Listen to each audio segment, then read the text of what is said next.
Hello, everybody. This is Lloyd Kramer coming back to join you from an imaginary world, which is Carolina Public Humanities. We tell stories, we tell history, we deal with reality in whatever we can, in any way we can, and I'm very happy to welcome you back. Okay, we're going to move on now with our second session. We've had an introduction to storytelling and what that means. And our second speaker this evening is Eliza Rose, who is an assistant professor and the Laszlo Berényi, I think it's pronounced, Berényi Fellow of Central European Studies in the Department of Germanic and Slavic Studies at UNC Chapel Hill. Professor Rose received her BA degree at the University of Chicago and went on to Columbia University to complete a PhD in Slavic languages. And she worked in film production and in multimedia storytelling before joining the UNC faculty in 2019. So she also has a lot of experience in storytelling. Eliza is especially interested in the literature of Eastern Europe, including Polish literature, and the themes of science fiction in Eastern European literature. And her interest in literature overlaps with an interest in how science and technology and literature intersect and enable people to think about the future. And she also writes stories. She's a creative writer, and her creative work has included science fiction stories that have been published in various magazines and academic books. And other information about Eliza's career is available in the biographical summaries you received for this seminar. But I should also stress her remarkable linguistic abilities. I believe she speaks 7 languages. We only need one to get us through this evening, but still this is a wonderful range of linguistic abilities. And I want to mention that one of her stories, Planet Dojkite, I believe, will be translated and published soon in Polish. So we're very pleased that she has joined us here at UNC, and I want to welcome Eliza to this seminar for her presentation on Charting the Inland Sea, Ursula K. Le Guin, and the Ethics of Imagining Worlds. So it's a pleasure to welcome you to this program, and I'll let you take it away. Awesome. Thank you so much, Lloyd. And please don't test me in the chat or Q&A on my 7-language proficiency claim. Some of those have a bit of dust and cobwebs on them in the very back of my brain. But it's a real pleasure to be here. Thanks to the Carolina Public Humanities organizers for the invitation. And lucky me to go right after Brian, because you guys are already at stage 5 in a total trance state. And I don't have to do any work to get you there. And no, but seriously, Brian really set the stage perfectly for some of the themes I want to talk to you about today. 2 in particular that came up in the Q&A, so I'll start there. Brian talked about, first of all, the psychological or even psychoanalytical uses of storytelling. And that's going to be one of my main threads tonight, is to think about the sort of psychoanalytical benefits or needs that are being served, the psychological needs that are being served when we crave escape through story or through fiction. And then the second thing that came up in the Q&A that I want to really highlight before I start is this kind of sticky, tricky question of cultural appropriation, right? Whose stories are we allowed to tell? Is it even possible to be a kind of good or authentic cultural ambassador when you tell the stories of another culture? And I actually have to, something came up in the Q&A that's so relevant to my talk that I screen capped it, and I'm going to show it to you guys. So give me a second to get my screen up. Okay, so this was from a participant, an attendee named Katie, and I'll just read it out loud. One of the quotes I give my students talks about the telling of other people's culture. I should not have told you this story. These things about the beginning are holy. They should not be told in the hot time when the snakes are out. The snakes guard our secrets. If we tell what is forbidden, they bite. And so this quote comes from a medicine woman, Chona, a Papago medicine woman, and that's an indigenous tribe, an indigenous community in the south of the United States and north of Mexico, so Arizona and Sonora. And today that tribe is actually they have rejected the name Papago, and now they go by the name Odham, because Papago was the name given to them by Spanish conquistadors. So they no longer want that name, and they use a different name, Odham. And that act of kind of giving back the name that has been assigned to you is also going to come up again in my presentation. But this kind of difficult issue and loaded issue about cultural appropriation and how it informs the ethics of storytelling is going to be really the main frame of my talk tonight. And I'm really excited to be able to share my ideas with you all about Ursula Le Guin. I hope some of you are familiar with her work. She was a prolific, wildly successful science fiction and fantasy author right up until her recent death in 2018. You know, Le Guin she's like a very personal figure for me. She really was my gateway into science fiction and fantasy, as she was for so many people, actually. I'm not alone in that. And Le Guin really, you know, I'll tell you my origin story with Le Guin, which is that when I had finished college in 2010, I was like totally burnt out. I had studied literature and I was like over it. I didn't want to open another book. I was really exhausted by literature. But that led to a total identity crisis for me because I'd always been a bookworm. So I was like, wait, my whole identity is based on the fact that I'm a fiction nerd. I'm a bookworm. What do I do about the fact that I don't want to read books anymore? And my best friend was working as a researcher on a documentary about Ursula Le Guin, which actually just came out. It's called The Worlds of Ursula K. Le Guin, and I really recommend it. So my friend was working as a researcher on a doc about Le Guin, and she was like, oh, I'm working on this movie about this science fiction and fantasy writer. I think you'd actually really like her. So she was like, go read the book Left Hand of Darkness by Ursula Le Guin. And I did. And then I realized that I had a gateway back into fiction and literature. So Ursula got me back on track, and I'm very thankful to her for that. Okay, so let me just plunge right into the content of my talk. So when we think about like why did Le Guin achieve such a kind of legendary status as an author? Why did she have this profound effect on so many people, not just on me? It's really through her creation of imaginary worlds, lush with vivid detail and so rigorously organized with their own kind of internal logic that they achieved their own status of peculiar realism. So even though her worlds are often set in galaxies far away and are truly fantastical and strange, they feel extremely real because of how much detail she endows them with.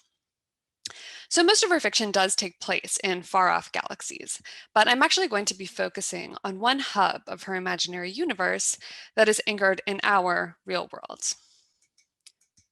So this is going to be the main subject of my talk. This is Orsinia, which is an invented Central European country, so a country that does not exist that Le Guin invented. And Orsinia was the setting of much of Le Guin's fiction. So she wrote stories set there from 1948, when she was a young college student, to 1990, towards the end of her career. Now, here's the cool thing about the Orsinian fiction. Because she wrote stories set in this same imaginary country for nearly half a century, this work reveals twists and turns in her own journey of self-discovery. So as a setting she returned to at different ages and different stages of maturity, Orsinia became a kind of workshop in which Le Guin honed her craft as she became more self-aware as an author, as she found her voice. Her career milestones can be listed without even leaving Orsinia's borders. For this setting, Orsinia gave her so many firsts. Her first novel manuscript was set in Orsinia. Her first published poem was set there as well. The first story she ever sold to a literary magazine. And also the first story where she really found her voice. The first story she said she was really sure of, which was called Brothers and Sisters, also an Orsinian story.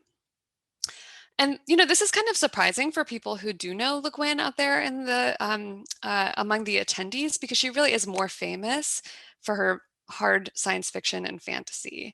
And who knew that, like, in fact, it was Orsinia where she was sort of honing her craft. So Orsinia was this kind of home base to which she returned at different life stages. And the reason I've decided to sort of focus on Ursinia with you is that I think we can learn lessons from Le Guin by retracing how she learned lessons from herself and kind of following her journey through Ursinia. So it's a bit like Tolkien, returning to Middle Earth again and again to tell more stories, except the Orsinian fiction is unconnected. So there are novels and short stories and poems and folk songs, and they're not all necessarily telling the same story. The Orsinian fiction is all collected in a Library of America edition that I recommend. It's all beautiful work, and it's all in here. Okay, so how can we learn lessons from Le Guin, just as she learned lessons from herself? To try to kind of answer this question, I'm going to explore this question. What source materials did Le Guin draw from to build her imaginary worlds?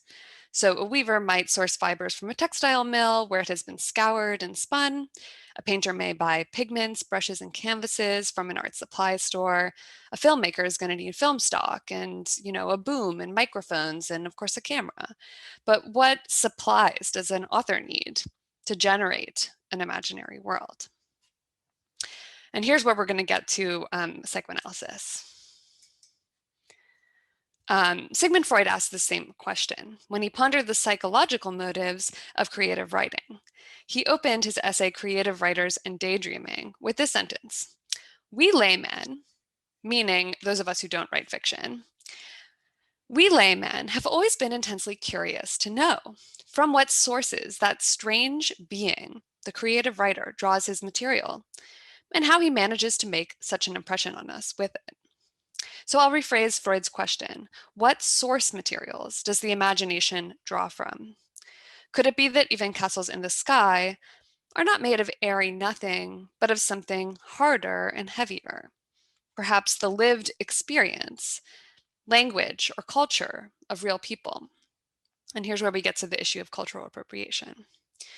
Now, could it be that to invent or to imagine is in fact to sample from and rearrange what's already there? So let's look at a couple of examples of what I might mean.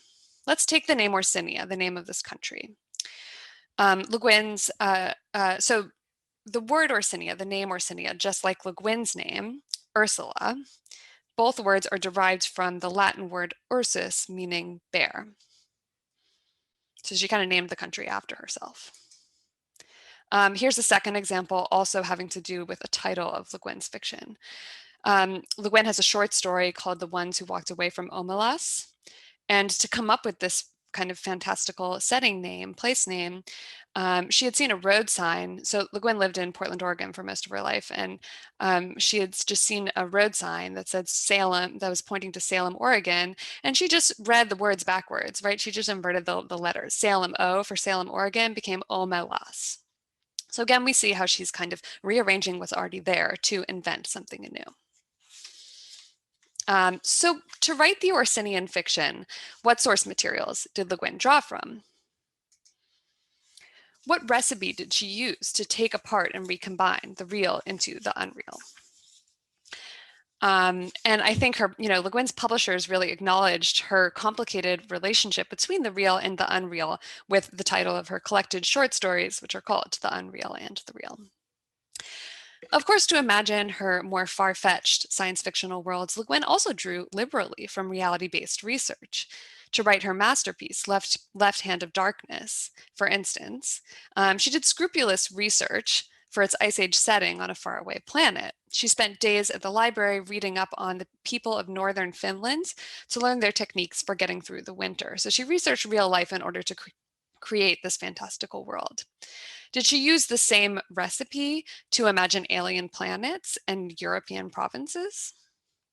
Now, by taking you all on a journey to Le Guin's imagined Central Europe, I'll try to reconstruct how she matured as an author and became more self-reflective over time, more self-aware about the ethics of imagining worlds. And my hunch is this: I think she grew as a writer precisely by reevaluating this question of where she drew her material from and how she put it to use, and what ethical compass guided her in this work. So let's go back to Freud. Let's return to his question about the source materials of the imagination. Having posed this question, of course, Freud tumbled down a rabbit hole of psychobiographical guesswork. His essays on art, for example, use images and symbols to reconstruct the psychological profiles of the artist. He spins stories about Leonardo da Vinci's psychosexual development on the basis of his paintings. And of course, he insists that Mona Lisa's enigmatic smile is no other than the smile of da Vinci's own mother. This is not my goal with Ursula Le Guin. I do not want to sit Le Guin down on Freud's couch and somehow explain away the mystery and wonder of her strange worlds by connecting the dots back to the scene of her childhood. That's not my goal. Nevertheless, it was during childhood that Le Guin developed her craft as a writer and imaginer of worlds.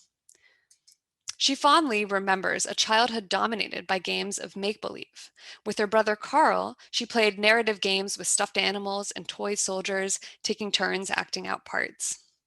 Le Guin learned the age of storytelling at an impressionable age, for her parents were storytellers after their own fashion, and they left traces on Le Guin's imagination that she was conscious or unconscious of to varying degrees.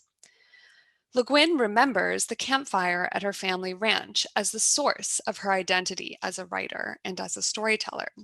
So this is Le Guin remembering her childhood.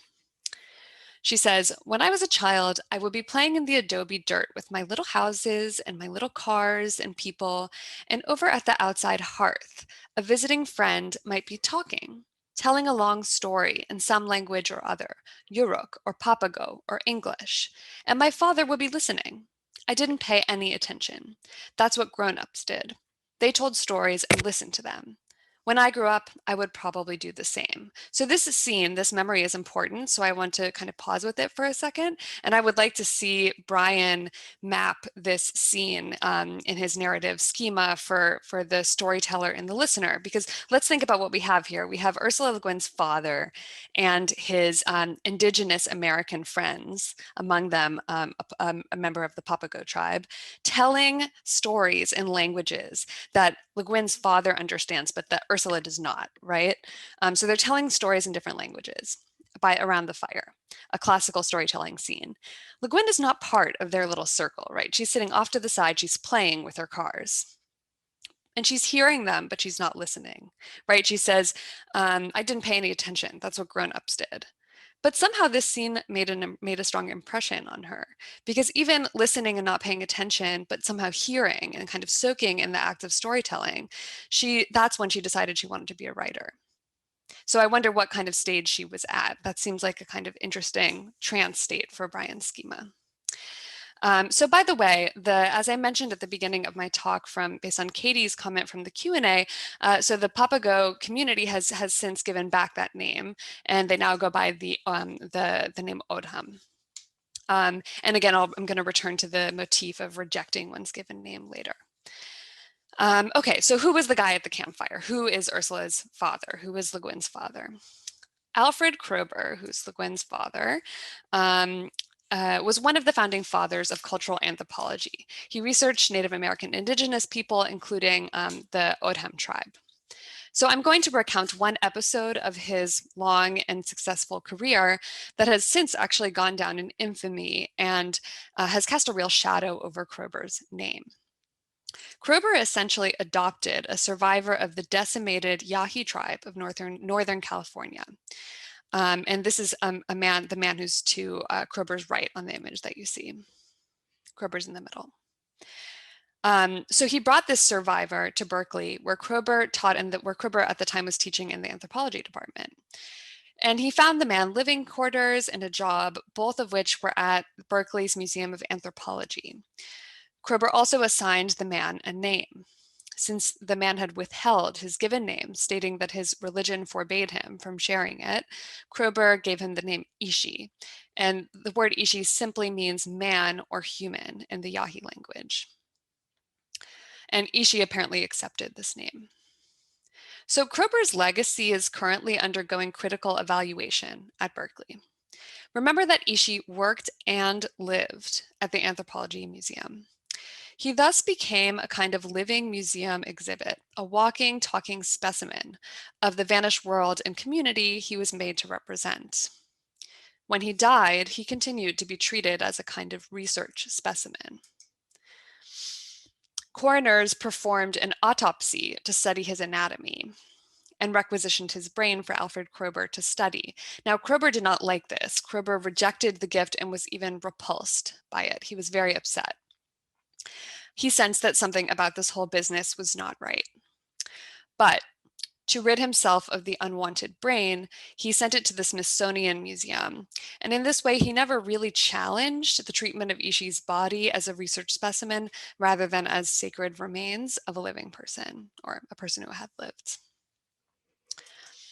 So we cannot discuss Le Guin's anthropologist father without accounting also for her mother, Theodora, who translated Kroeber's academic research into literary nonfiction. Both Kroebers are remembered for their connection to Ishii. After Ishii's death, when Alfred Kroeber's colleagues urged him to write about the man, Kroeber's response was, "I cannot do it. Ask my wife." The result was the book called Ishii in Two Worlds by Theodora Kroeber, Ursula Le Guin's mom. And this book is a literary biography that draws from reality, but does take poetic license, spinning a kind of romantic tale from Ishii's lived experience. The publication of Ishii in Two Worlds was only the beginning of Ishii's conversion into a figure of mythic proportions. So Ishii's biography was adapted for the screen, not once but twice. There are literally 2 movies based on his story. And the Ishii case has become the subject of much contemporary anthropology that reckons with its problematic aspects. So for example, Oren Starn, who teaches at Duke, has written a whole book on the controversy called Ishii's Brain, and he sums up the problem thus. He says, on the one hand, Ishii was befriended by white anthropologists and scientists, and at the same time, they viewed him as a specimen and ultimately treated his body in a way that was very against Yahi beliefs. Now, just 2 weeks ago, or January 26th, where are we at? Yeah, that's basically 2 weeks ago. Just 2 weeks ago, Alfred Kroeber's name was removed from UC Berkeley's anthropology building, formerly called Kroeber Hall. So here you literally see Kroeber's name being removed from the building. Some Berkeley professors protested the building's renaming. One even cited Chapel Hill as a point of contrast. So here's a quote.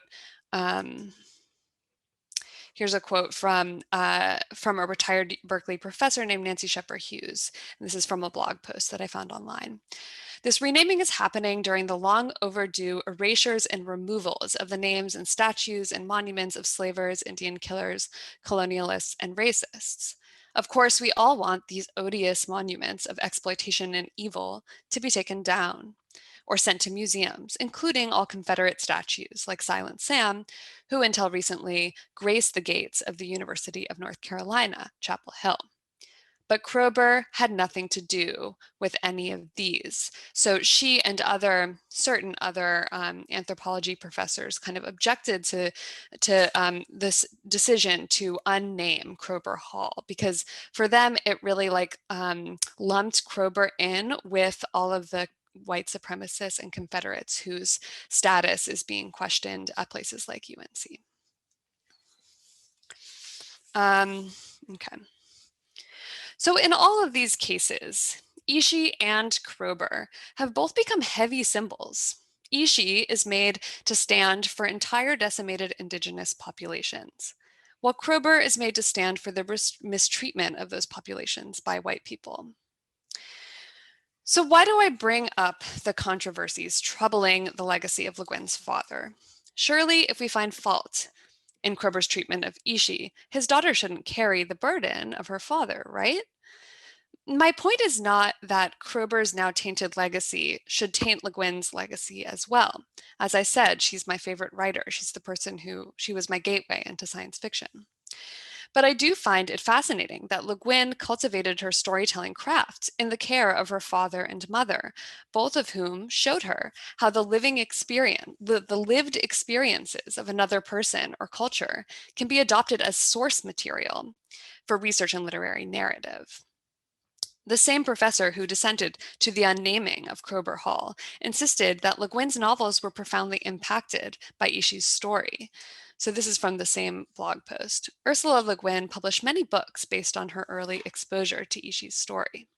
Ishi's history informed all of Le Guin's greatest literary works of the 1960s and 70s, and she names all of Le Guin's science fiction masterpieces, and she says that all of them were influenced by the Ishi story. A bit of a far-fetched claim, but that's the point she's making. So Le Guin's upbringing had instilled in her the impulse to not only invent worlds, but also name them, map them, study their cultures, and learn their tongues. As a child, Le Guin spent summers at the Kroeber family ranch in Napa Valley.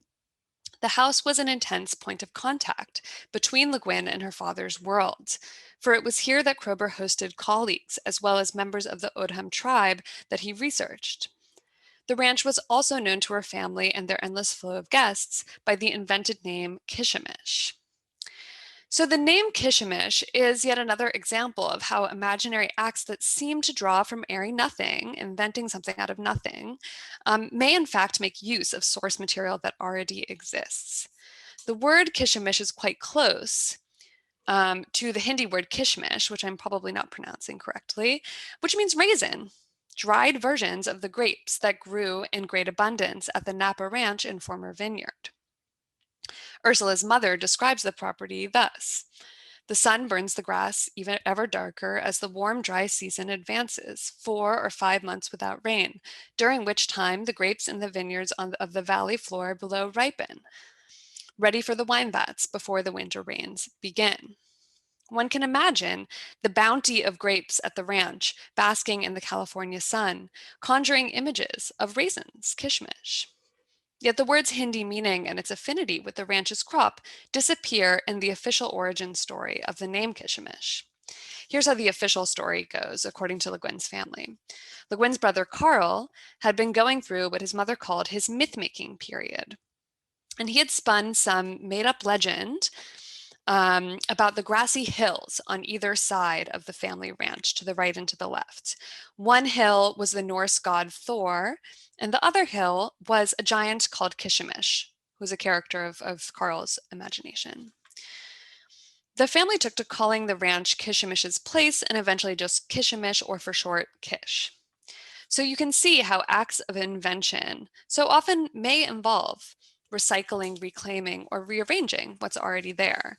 And my point is not to somehow prove that, Carl somehow knew Hindi or knew the Hindi word for raisin. We live steeped in words. We live steeped in cultural signs that we notice or ignore. And only from there do we begin the work of imagination. Recall Le Guin's half-conscious state of listening as she played with her toy cars and houses by the fire at Kishimish Ranch, while her father's house guests told tales, right? She says, I didn't pay attention. That's what grown-ups did. Yet it was in this state of non-attention that Le Guin chose her vocation as a writer and as an imaginer of worlds. They told stories, she said, and listened to them. When I grew up, I would probably do the same. So the myth of imagination as a kind of pure mental state often conceals a complicated process of cultural borrowing and adaptation, which you could also call cultural appropriation. Le Guin's brother Carl himself set no stock in the myth of pure imagination. In an essay about his sister, he defines imagining as the process of transforming. Writing is like alchemy, he wrote. Only the process of transmutation matters.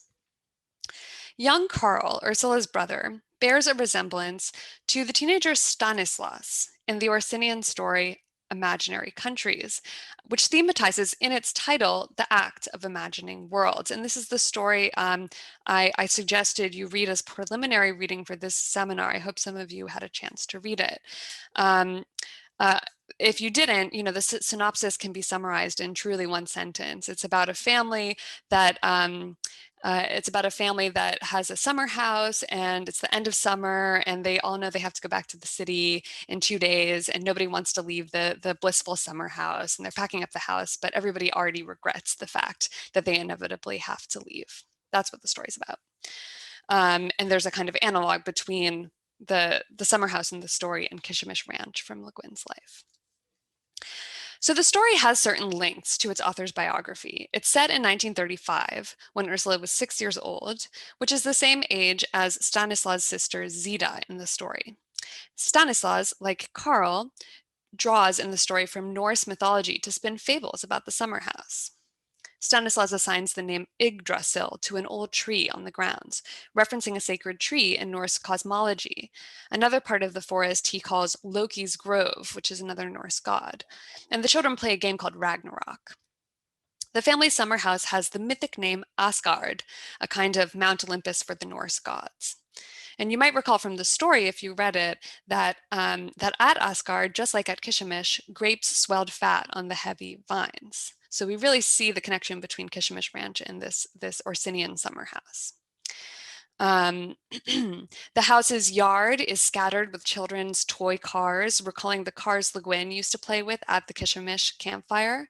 And the family's father is, like Alfred Kroeber, an academic, a professor, who uses this summer house as an intellectual retreat, hosting students there just as Kroeber did in his time.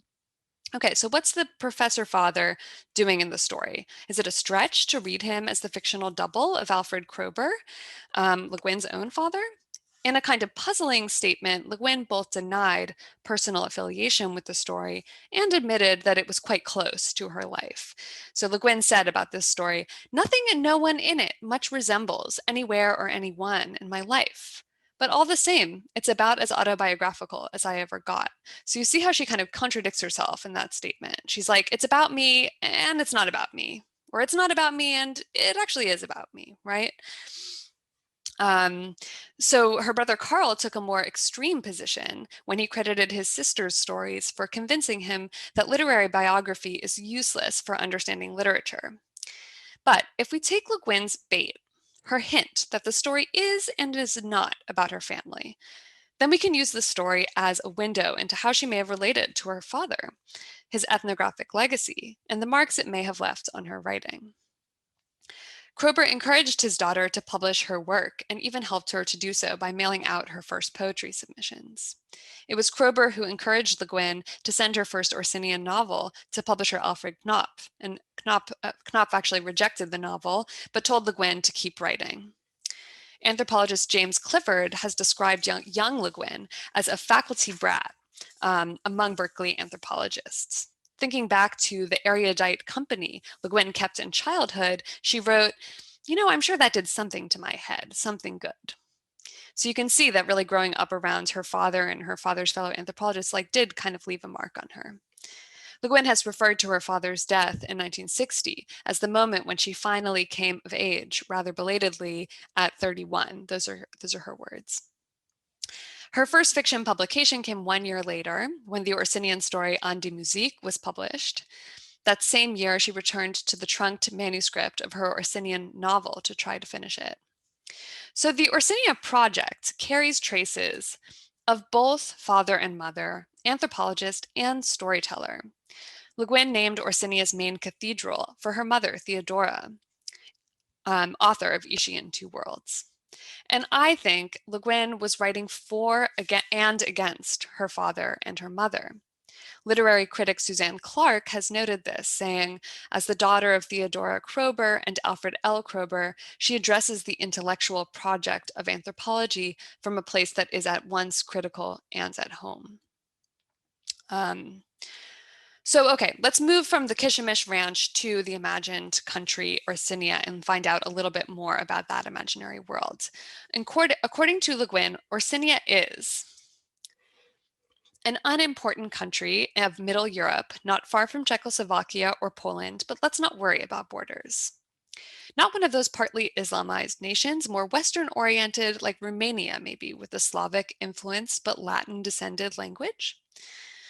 Le Guin circled back to this imagined Middle Europe over 4 decades, as I said. So she started writing stories set in Orsinia in 1948, when she was scribbling in her notebooks late at night in her college dorm.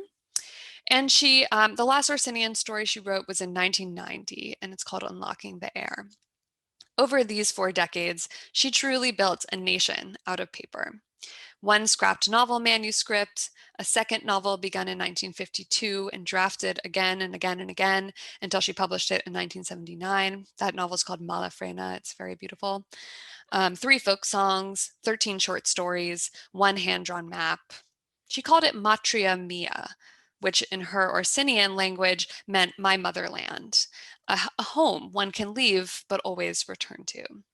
So Le Guin staged Orsinia close but not too close, blending the familiar with the strange. And here I'm thinking of what Brian said about how the storyteller can manipulate both familiarity and novelty to entrap the reader or the listener, right? Her Central Europe resembles what Czech author Milan Kundera had in mind when he defined this same region as a condensed version of Europe itself, a small arch-European Europe, a reduced model of Europe. Most reviewers of the Orsinian fiction have totally missed the signposts that mark the country's Slavic and East European identity. So for example, one book review one book review, and this is from Rosemary Herbert, says that Le Guin was writing about the 19th century in an imaginary European country resembling Italy. So she totally misses that it's supposed to be set in Eastern Europe. And that she writes with a Tolstoy-esque flavor and grandeur. So here, Orsinia's Eastness is reduced to a kind of subtle seasoning or spice that flavors Le Guin's style. Orsinia was foreign enough to tantalize, but not too foreign to alienate the Western reader. Orsinia was like a mirror for the Western world, a kind of blank canvas to which readers could escape without ever leaving the comfort of home. Le Guin equipped Orsinia with a native conlang, and conlang is a word we use in science fiction and fantasy to mean constructed language, like Klingon in Star Trek or the Elven languages that Tolkien invented for the Lord of the Rings books. Le Guin also made a conlang for Orsinia, and it's one of many ingredients in her kind of sophisticated mixture of the familiar and the strange. So let's take a look at the Orsinian language. The Ursinian language is a hybrid of Slavic and Latin roots, but its Slavic aspects have been smoothed for the uninitiated Western reader. Without Cyrillic lettering or the diacritics that you'd find in Polish or Czech, Orsinian has no visual marks to trip the Western tongue. Orsinian names are subtly foreign to the Western ear, but easy to pronounce. And in this chart, you can kind of see Le Guin's skillful smoothing of Slavic elements into non-intimidating Orsinian names, right? The Orsinian names look easier to pronounce than the Polish or Russian counterparts if you don't already know a Slavic language. So with the invention of Orsinia, Le Guin contributed to an already crowded map of Europe's fictional easts and centers, imagined by Western authors. An author named Anthony Hope started this tradition in 1894 with his historical romance and political thriller called The Prisoner of Zenda, which is set in the fictional country Ruritania. After Hope came similar bodice rippers, tales of court intrigue, and satires of endless war, all located in strange corners of Europe passed over by modernization. In Andre Alice Norton's novel, The Prince Commands, an American boy wakes up one day to discover he's heir to the throne of a country called Morvania, set in a corner of or an obscure Balkan kingdom that he's never heard of.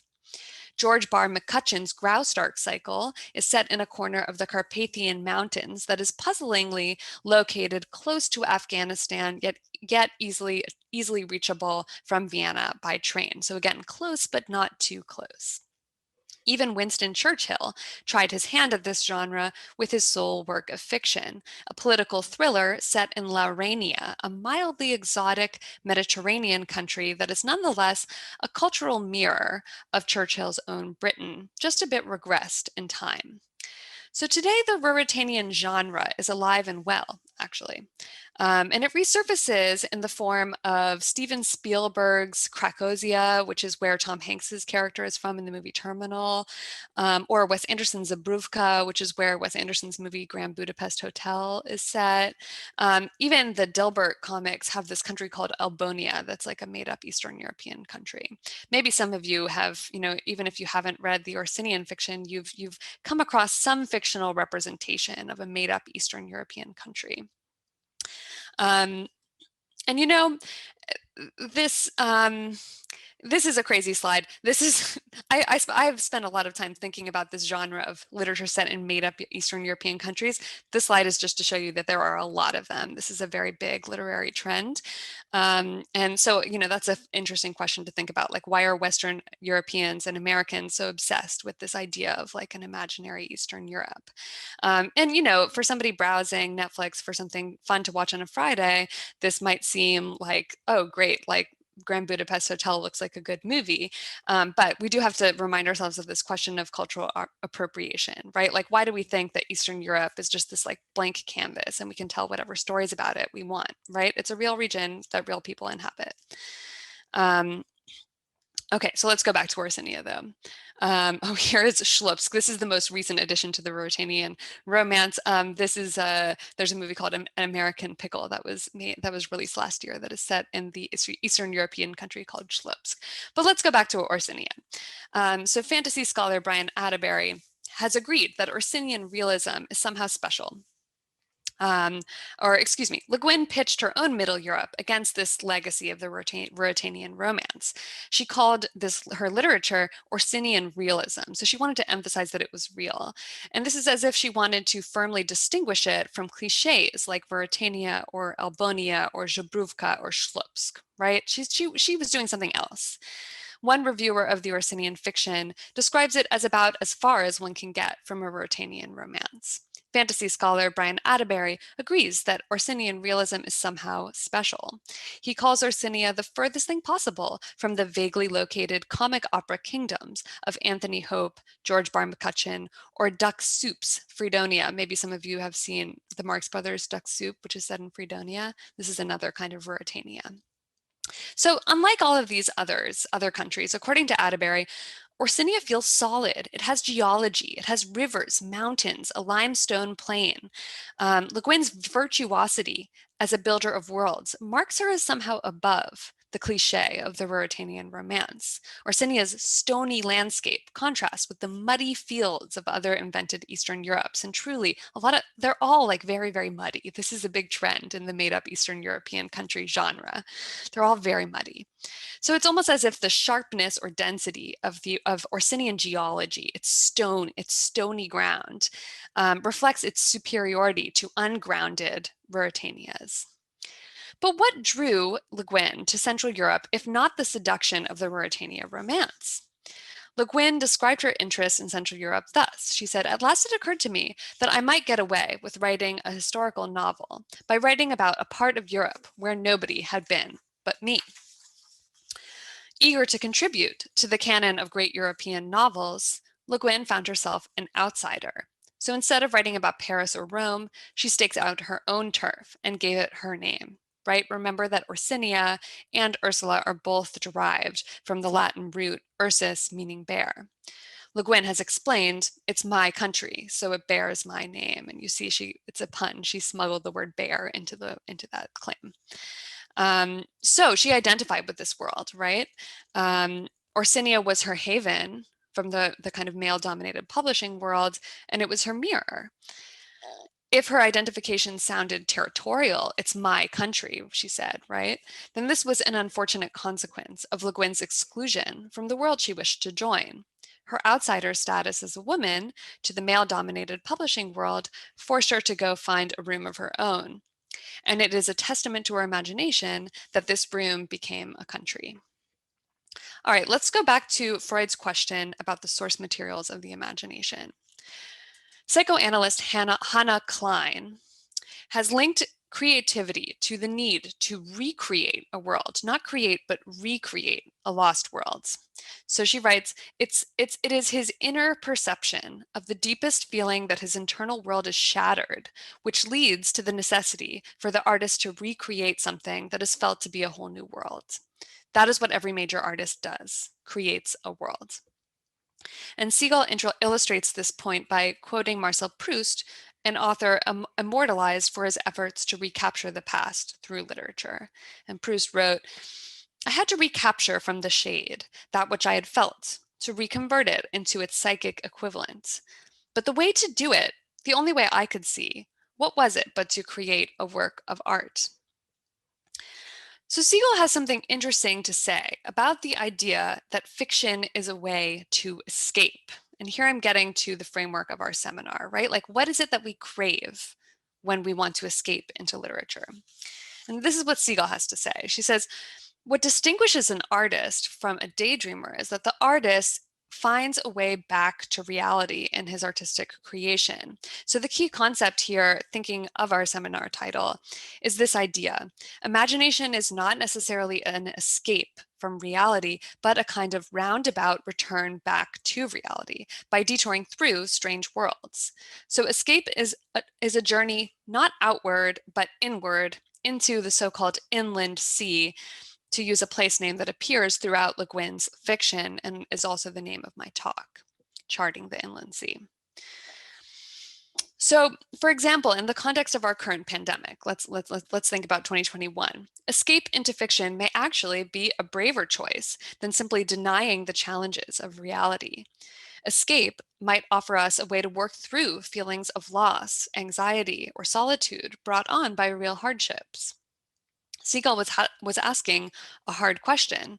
What is it we crave when we escape into fiction? Are we turning our backs to reality?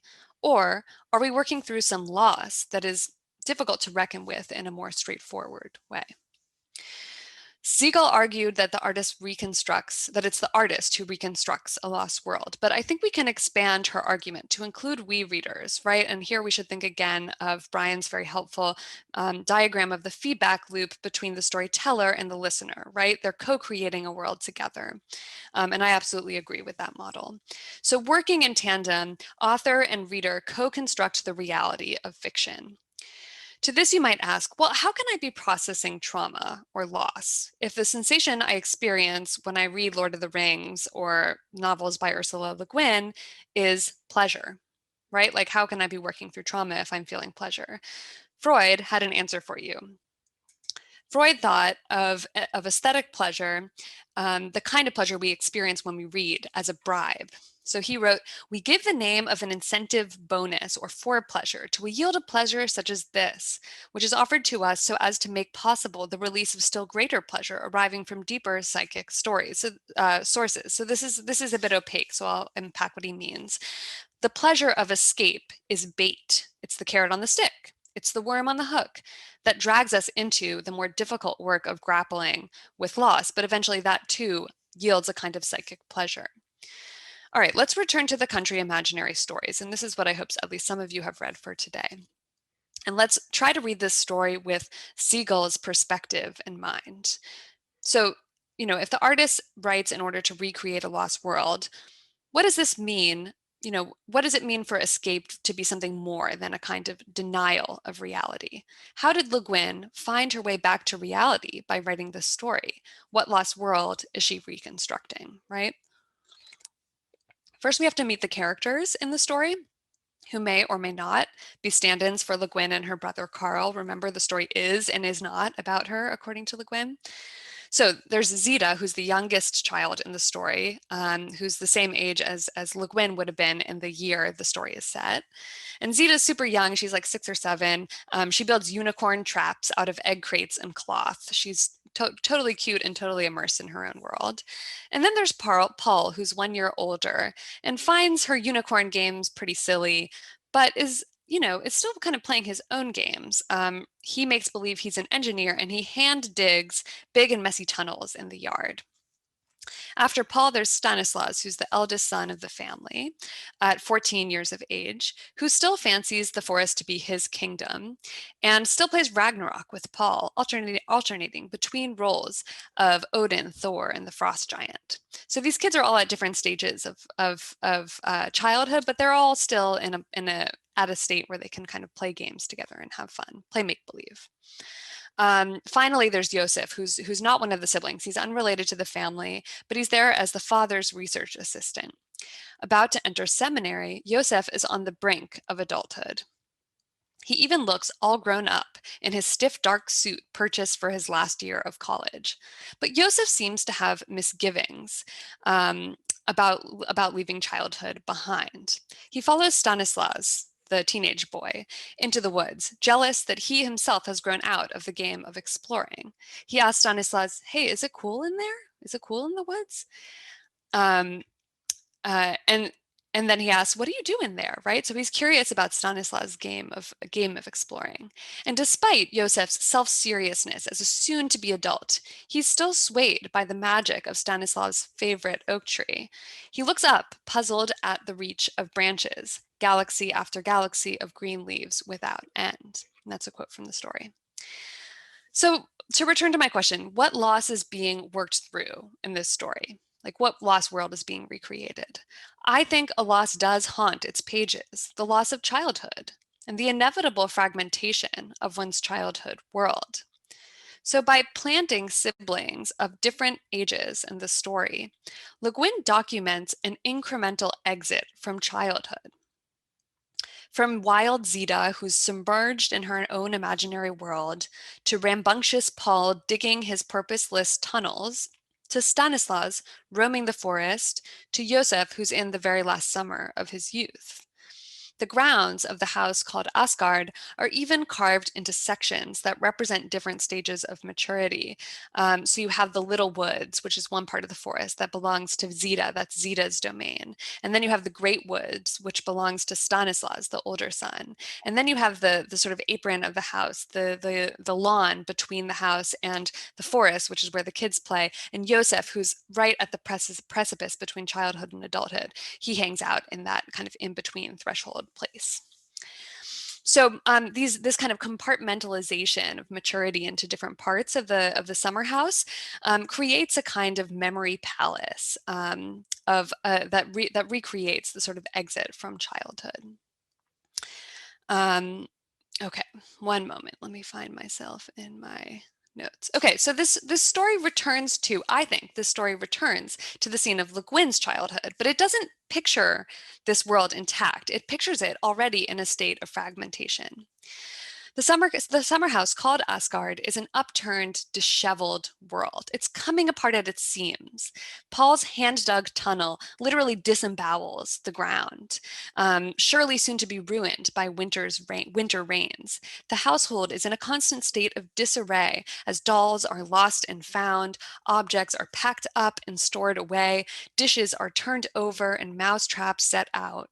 Even the people are in a state of dispersion. So the mother of the family says, "Oh, we're so disorganized. We and the children and the visitors, we always seem to scatter so, and we only meet in passing."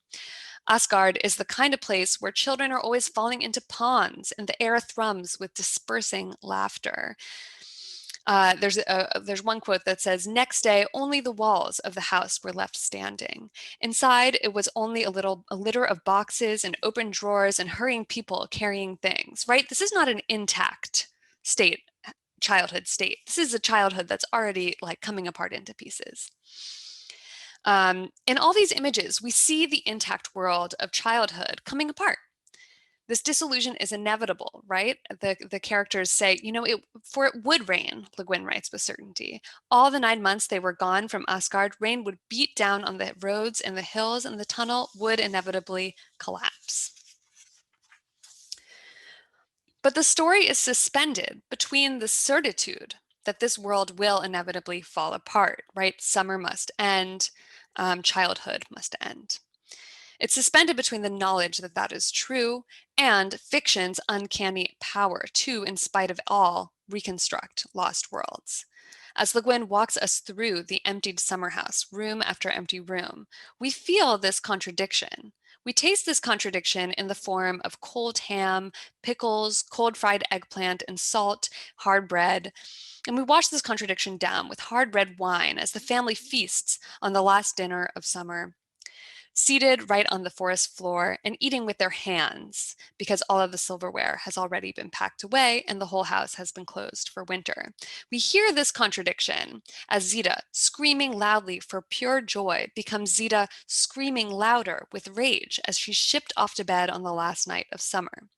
Despite all of Zita's power, despite her temper tantrum as she's carried into the taxi head first to go back to the city, and presses her furious face to the taxi's rear window, screaming, "I won't go, I don't want to go." Despite all of these things, summer must end, and eventually so must childhood. Eventually the winter rains will come, the tunnel will collapse, and other greater losses will inevitably follow. One loss that cast a particularly long shadow over Le Guin's life was the death of her father.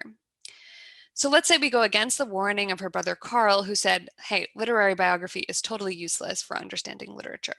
Let's say instead we take Le Guin's bait when she confusingly tells us that this story, Imaginary Countries, is and is not about her.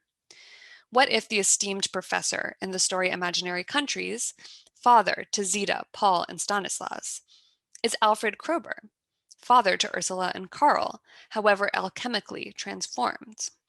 For most of the story, the professor father keeps out of the way. He hides in his study. Our closest encounter with him comes in the form of an endearing dialogue with young Zita, who, remember, is precisely the age Le Guin was in 1935 when the story takes place. Like Alfred Krober, who mailed out his daughter's poetry submissions to magazines, the professor father in this story indulges Zita's imaginative games. So here's a little short dialogue between the child Zita and the professor father in the story. The professor asks, "What is that?" And Zita says, "It's a trap for catching unicorn." "Caught any?" "No." "Seen any?" "Paul and I found some tracks." "Split hoof ones, eh?" Zita nods. "Only young girls can catch them, they say," he murmured. And then they sat still for a long time. So if we say as a thought experiment that this father is indeed a double for the father of Le Guin, then this dialogue, I think, becomes a way of grieving for the dead, a token of consolation, one last conversation with someone sorely missed. Imaginary Stories is set in 1935 and was written in 1973. In summer of 1935, Alfred Krober celebrated his 59th birthday. In 73, he'd been dead for 13 years. So it strikes me that writing fiction, in this case, is a way of mourning. The act of writing chaperones Le Guin back home to Kishimish, now called Asgard. Here she can make believe she's Zita, or Paul, or Stanislas, or Joseph. Here she can reenact her own slow exit from the past. So if this story is an escape, then I think it's Hannah Siegel's kind of escape, one where the artist finds a way back to reality in her artistic creation and uses fiction to reconstruct a lost world. When we discuss Le Guin's family legacy and how it may have shaped her storytelling, it seems to me that we have two fathers to reckon with. There's the father of little Zita, who indulged his daughter's fantasies and assured her that only she can catch a unicorn. But there's also the father who was heartbroken over his friend Ishi's death, but still may have treated that man as a research specimen, at least in certain ways. So an ambivalent figure, the father. So I'm getting up to my conclusion here. So we're just 2 weeks after the unnaming of Krober Hall, and here's a letter from UC Berkeley where they announced the decision that they're going to unname Krober Hall. And it occurred to me that Le Guin, in fact, did some unnaming of her own in her career. So in 1985, her story, She Unnames Them, appeared in The New Yorker. The story reverses the biblical parable about Adam naming all the animals. In Le Guin's story, an unnamed Eve removes all of the animals' names. And I'm just going to show you one quote from the story. Cattle, sheep, swine, asses, mules, and goats, along with chickens, geese, turkey, all agreed enthusiastically to give their names back to the people. By unnaming all the world's critters, Eve finds that her love for them grows stronger. She says, they seemed far closer than when their names had stood between myself and them, like a clear barrier. To end the story, the narrator Eve gives back her own name. She goes up to Adam and she says, you and your father lent me this, gave it to me actually. It's been really useful, but it doesn't exactly seem to fit very well lately. But thanks very much." And she gives back the name Eve. So I can't help but compare the unnaming of the animals with Kroeber's unnaming of Ishi, with Kroeber's naming of Ishi, Karl's naming of Kishimish, Le Guin's naming of the country Orsinia. When you name something, you show it your affection, but you also put it in a box. You tell it what to be. Le Guin's style of unnaming has its costs and its benefits. It's no clean break like the unnaming of a university hall. Take a name off of a building, and of course some people will squabble or object, but guess what? Let's be real, the incoming freshman class is unlikely to know or care about the building's history. What Le Guin did throughout her career took more time and more work. She named and unnamed, took apart and rebuilt, escaped in order to come home. All right, thank you very much for listening. I look forward to your questions. Okay. Thank you. Thank you very much, Eliza. That was a wonder. I feel like I've been on a journey myself to an imaginary place, but a place rooted in reality. I wanted to just start with one question that I had myself, and then I'm going to come to a couple of other questions. You described this process of writing fiction as a recovery of or an addressing of something that is lost. Let's say a search to create a world to replace something that's been lost. So my question is, why is science fiction a particularly useful genre for doing that? Or to put it another way, does science fiction carry this to an even more advanced level than other kinds of fiction, which might be called realist fiction or fiction about the present or, autobiographical fiction of a different kind? Why My science fiction?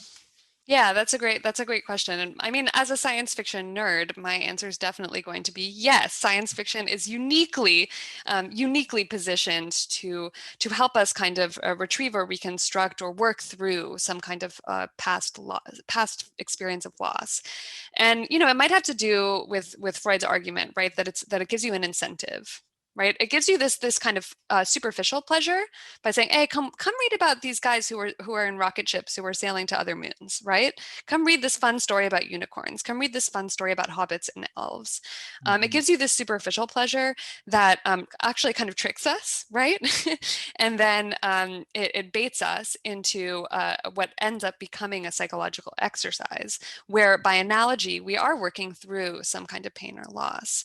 That's one argument. Another argument is one that's often made about science fiction, has to do with the power of estrangement. So this idea that science fiction uses kind of seemingly strange images or words to in fact depict something that's very, very real and close to home, and that produces a kind of cognitive effect where it like wakes us up a little bit, right? Like when we hear our day-to-day reality, which we are so our perception is so automatized on a day-to-day basis. When we hear that daily mundane reality described in surprising terms, we like wake up. So that would be another argument. I find this very fascinating as a historian because, for example, Michel de Certeau and others have written about how historians are also struggling with the experience of loss. And always when we write about the past and the dead, we're also in some sense confronting our own anxiety about the loss of childhood, the loss of selfhood. So I had never thought of, you have given me something I never thought of, the relation between historical writing and science fiction. But I think that's great. I have a question. This is also from Jonathan Gerard about Eden, the story of Eden. Is that a story also of a lost world that we seek to regain but can never regain? So that Ursula Le Guin is also retelling maybe the story of Eden, of her own childhood. Yeah, I mean, I would say that the story of Eden is yet another story. So it's not like Le Guin's story of lost childhood is referencing Eden, but that they're both parallel stories that are about this kind of original experience of loss. Mhm. And there, you know, the Eden story is a particularly strong and evocative one, which is why it's become a kind of narrative template, a very, very persistent narrative template for the way we tell stories. Absolutely. The story of loss is present in so many great works of fiction. I was thinking also of To the Lighthouse, for example, by Hmm. Virginia Woolf, is the story of Hmm. the loss of the mother. And uh, I mean, I really, I'm persuaded by your argument. Let me say that. I actually have a question here from Brian, who's coming in from a different direction. He says, do you think Le Guin believes that we escape from something, or do we escape to something? That is the escape the bait or hook to get people to do deeper work, like Freud might say? But are we escaping away from something, or are we also escaping into something? I What's the think difference? I think for Le Guin it was circular.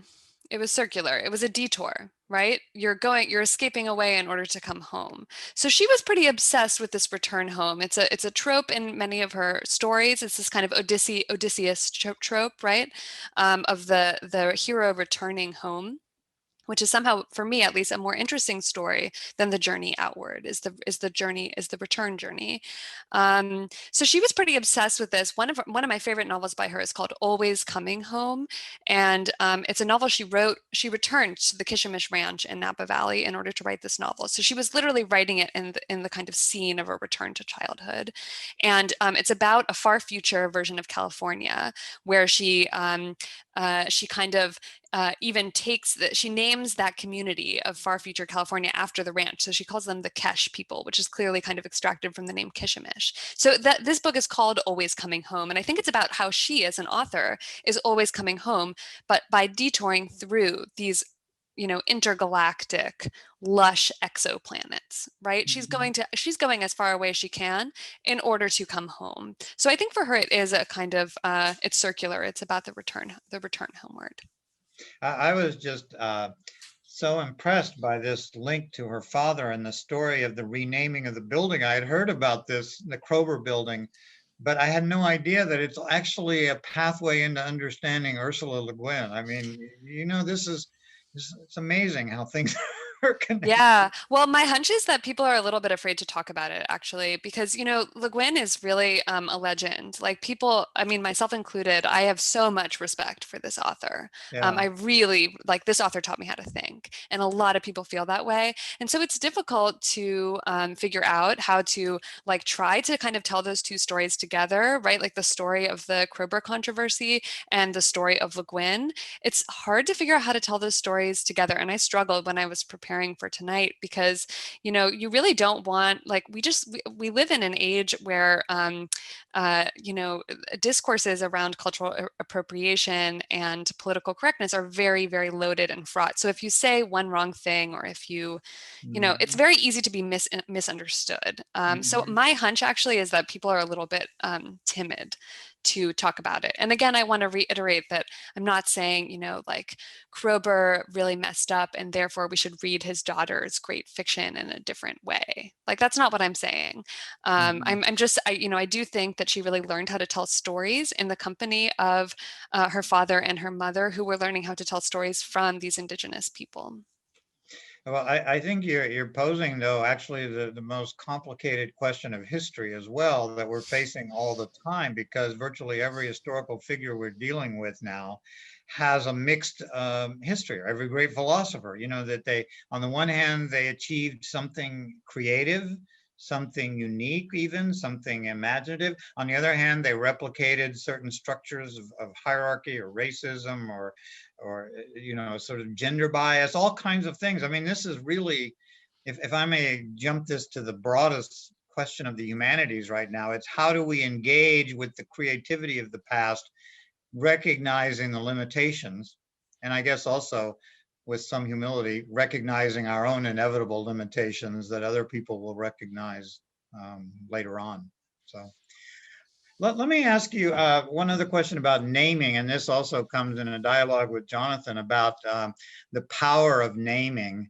Um, if we think about giving something a name, it's a way of getting power over it. But if giving back a name, is that also, I mean, how does that change the Yeah. power dynamic? Yeah. Does it break down the hierarchy, or is it just another way of reformulating the hierarchy?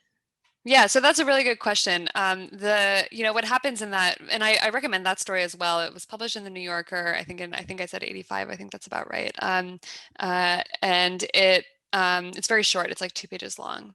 It's kind of abstract. Oh, And okay. there's something a little bit different about Eve unnaming the animals versus giving back one's own name, right? So I talked a little bit about the Odhem tribe saying, actually, we don't want to be called Papago anymore because that's what the Spaniards called us. Mhm. And by the way, Katie pointed out, thank you for sharing that quote. That was really special. I'm gonna write down that quote, Katie, and remember it for the future for sure. But there's something very different about kind of giving back a name that has been imposed upon you, and Eve's act of, again, doing this kind of power gesture, saying, "Oh, it's in my power to unname you," right? Yeah. And the story is kind of funny because most of the animals are down. Most of the animals are like, "Cool, I didn't really like this name anyways. Take it back." But the yaks, for instance, are like, "We love the name yak. We're totally Yeah. yaks." They identify with the name yak. They're like, "We want to stay yaks." And it's also gets more complicated with pets because they're like, well, yeah, you can take back the name dog and you can take back the name cat, but I want to keep the name Rex or Tito or whatever, you know? So Mhm. so it gets more complicated, right? But at the end of the day, I think that story is an emancipatory one. So you see her really, feel more connected with the animals. That hierarchical power relationship does seem to flatten, and it might also be because she was named, right? Like Mhm. she also was a name was imposed upon her as well. So she was in kind of the same position as the animals. She had been named as well. And the story ends with her liberation from Adam. And she actually ends up leaving, walking away, leaving the Garden of Eden and walking So away her from Adam. parents named her Ursula, but Mm. where did the name Le Guin come from? It's her husband's name, So she Charles. had another name there that came. Yeah. Yeah. Yeah, and it's interesting because her fiction always includes the K, her middle initial. And that's a choice when you become a published author. You Right. choose how you're credited, right? And the initial K always, always, always appears in her work. And so it's like her Kroeber past is still in there. So before we conclude, I have one final question. Where do you set your science fiction stories? Like this story, Planet Doikite, is that the pronunciation of the name? Yeah, yeah. So you're writing science fiction yourself. Where do you place your stories? And is Yeah, this for you also a way to overcome some sense of loss in your own life? Not to put you on the spot, but yeah. I mean, the short answer is yes. But I mean, I'll share a personal anecdote, which is that Le Guin I was really on my mind lately because my grandmother recently passed away, and I was looking for something to read at her memorial service, and read a Le Guin poem, and the Le Guin poem really helped me, work through that experience. So that's a very literal answer to your question, Hmm. and the poem really helped. I mean it. This way of telling a story really did help me process a pain that I was experiencing. But Planet Joykite is an interesting case because that's about a Jewish space colony, and half of it is it's kind of in Yiddish. It's about like a Yiddish speaking space colony. Interesting. And so Yeah. this was a way for me as like a, Jewish American, with like a pretty diluted Jewish practice, very, very secularized Jew. This was like my way of, I think, you never really know what you're doing when you're writing, but when you kind of analyze it afterwards, it was my way of like trying to figure out what my connection was with Jewishness and my Jewish family, etc. And the Jewish story heritage. is also available in English now. Is that right? Oh yeah, the story was published in the magazine of fantasy and science fiction, Yeah. which Okay. unfortunately I think you have to buy it in order to read it. Yeah. Okay. Well, I want to recommend that to our audience. We have a group of participants here who have an interest in and fantasy issues and Great. science fiction. Great. So I think you've given us a good way to understand the appeal of fantasy and science fiction and escape in the present moment with the pandemic and the pervasive sense of loss that's running through so much of our society. Not only the literal loss of people's loved ones and family, the loss of community, the loss of connection with other people. I mean, we're feeling loss every day, the loss of being able to get on a plane and go somewhere, you know, or see our family. So I mean, I always try to be optimistic at the end. My friends like Joanna say, I figure out how to talk about death with a smile. So let me just say, I understand the problem of loss, but I deeply appreciate the way you've formulated its relation to fiction and science fiction. So thank you. Thank you very much. I really appreciate this. And let me just conclude by reminding our audience that we will continue tomorrow evening at 5 o'clock with Rachel Shavitz, who will present her talk, which will link very nicely, I think, with what we've done this evening, called How We Use Fantasy Films to Escape Reality. And Rachel, who's a film scholar, will be sharing some clips from some films. And then we'll come back to these themes in our concluding discussion with Eliza, Brian, and Rachel tomorrow night. Thank you. And we'll all take a journey now. Bon voyage. And we'll all escape to a better place for a while until tomorrow. Thank you so much. That was fantastic. Au revoir.